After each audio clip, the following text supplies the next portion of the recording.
Hey, how's it going today, everyone? Today I wanted to talk about the Devil May Cry anime, the one that was going to be done by Adi Shankar and the studios that he generally works with. While there isn't really much to go off of as far as what we can expect with this new Devil May Cry anime in terms of the story and if it's even canon, we can talk about the design of Dante and kind of speculate a couple of things as to whether or not this may be a canon anime or if it's its own thing, not related to the games or extended lore that is available out there for this franchise. So without any further delays, let's get right into it. So one thing that I wanted to talk about right off the bat was his hairstyle.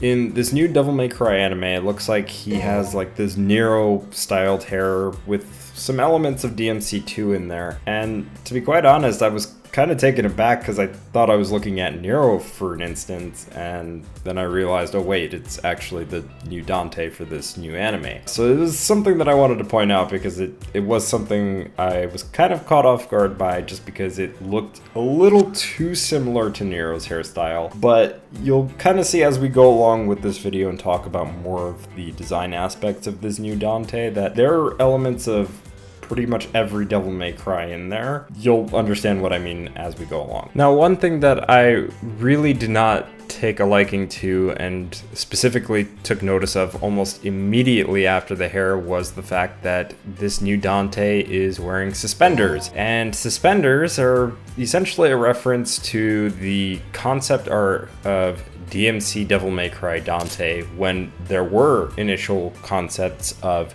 that iteration of Dante wearing suspenders. I don't particularly dig it, but considering the fact that we're likely not going to see that much in the anime since he's going to be wearing the coat for the most part, or likely he will be, I don't think it's that much of a big deal, but it is something that I particularly dislike about this design. Just a small little nitpick, but I thought I'd throw that out there. Now, one thing I did notice people not really focus on or talk about much is the shoes that Dante is wearing in this. Now, granted, we only see like a very split second of a frame of what kind of shoes he's wearing, but I did want to talk about that just a little bit because I did notice that the way that he's wearing them is very much like Devil May Cry 3 Dante, but it's almost like they're in a similar style to the ones that he's wearing in Devil May Cry 5 or even Devil May Cry 2 to an extent. And it is just something that I wanted to point out because it was something that overall, if we're going to talk about his design, I feel like that should be pointed out as well as far as like what other details we might have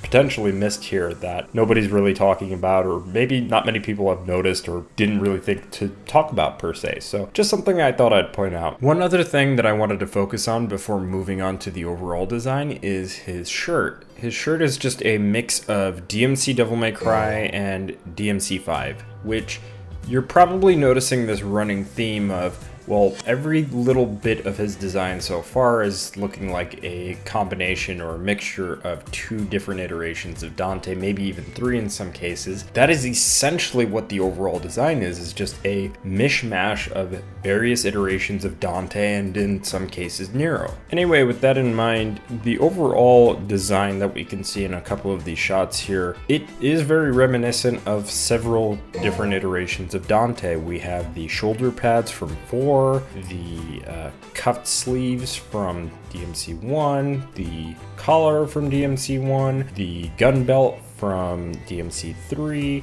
the belt buckle from DMC2 and 4. So it's really just a mishmash of stuff. Even the back ring on the back of the coat from DMC5 kind of makes a return here in this design as well. It's really just a mishmash of every little aspect of Dante that we have essentially seen over the years. Do I like it? Do I hate it? To be quite honest, I'm very indifferent about it. I really don't know how to feel about it. I feel like this design will probably eventually grow on me, but as of right now, I don't really feel like this is such an amazing design that it like trumps any previous designs we've ever had. And I don't think it's like one of the worst designs we've ever had because I do still feel as though DMC Dante is one of the worst designs that we have ever gotten, considering how lazy and just really bad it looks. One other thing too that I almost forgot to mention as well is that the pendant that Dante is wearing is kind of a hybrid between DMC 1 and 3 and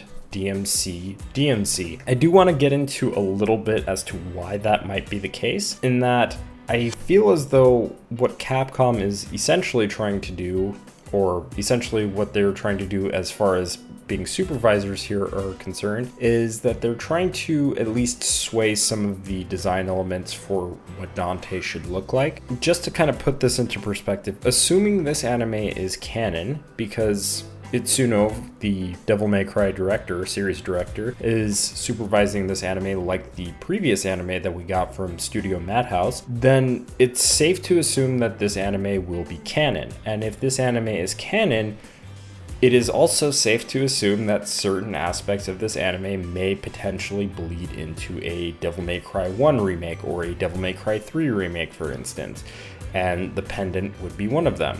I would not be surprised if they completely redesigned the pendant just to potentially suit it for a remake, considering the fact that we have seen redesigns for certain other aspects within the games. Specifically in DMC5, for instance, we've seen a redesign for Beowulf, a redesign for Sparta, a redesign for Rebellion, although Rebellion tends to get redesigned almost every other game. We had seen a redesign for Ebony and Ivory, although that is a very, very minor redesign in the sense that they just altered some text on the actual guns. So it would not be surprising to me if they decided, hey, why don't we just redesign the pendant, because the pendant doesn't really look that good anyway because we're using a PS2 model and just upscaling it into a modern engine. Why not just redesign it from the ground up and introduce it in, say, an anime and see how that goes over from there? I mean, I'm not saying that that will actually happen. I'm just spitballing here as far as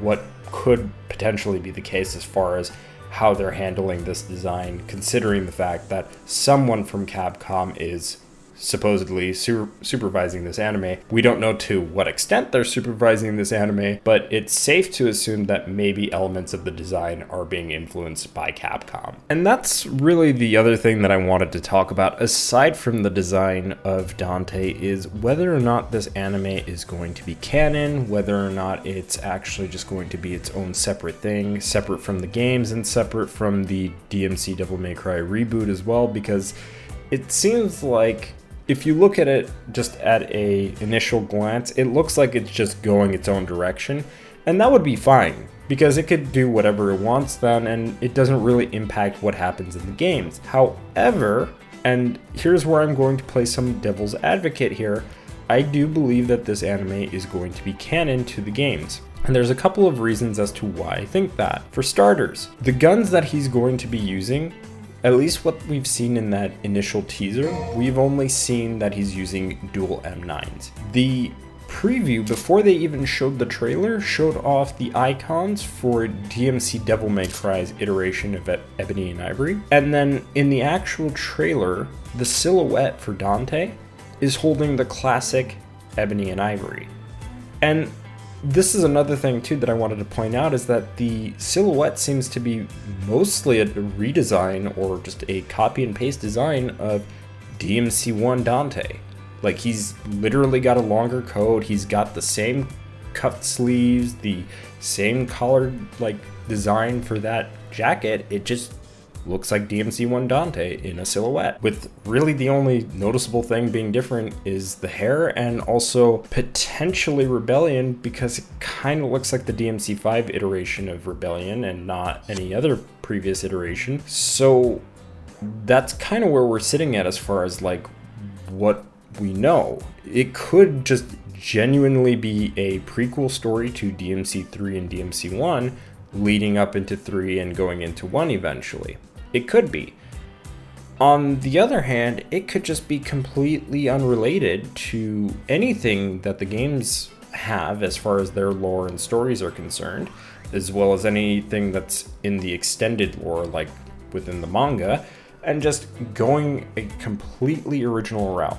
Now, I know a lot of people would probably prefer that it goes its own original route, especially with how Castlevania has been received over the last couple of seasons, as well as the new season Nocturne. I understand that.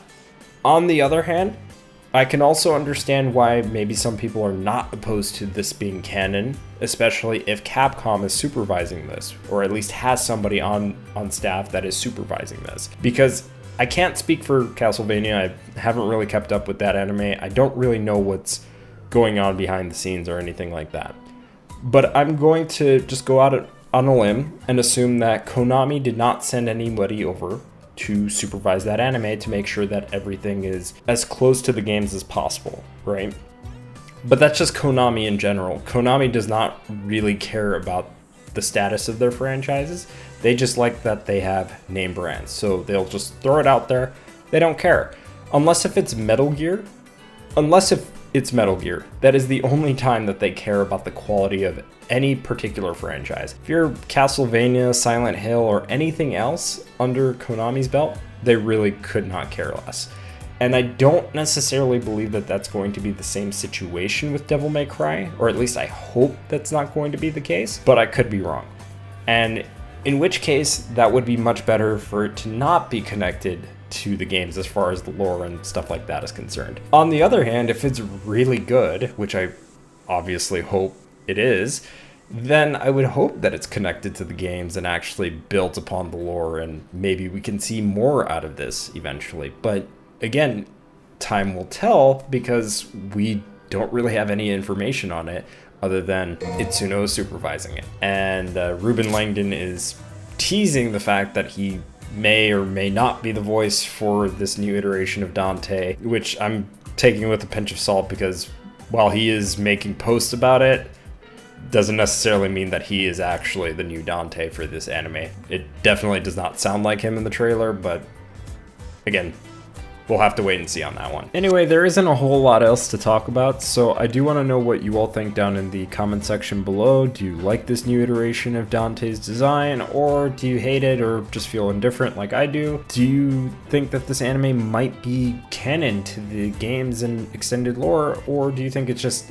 doing its own thing, going its own route? And last but not least, do you think that this anime is going to be better or worse than the previous anime that we got? Let me know down in the comment section below. And if you're new here, feel free to leave a like, maybe consider subscribing, and again, leave a comment. I always appreciate that stuff. That being all said, I will see you all in the next one. Matane.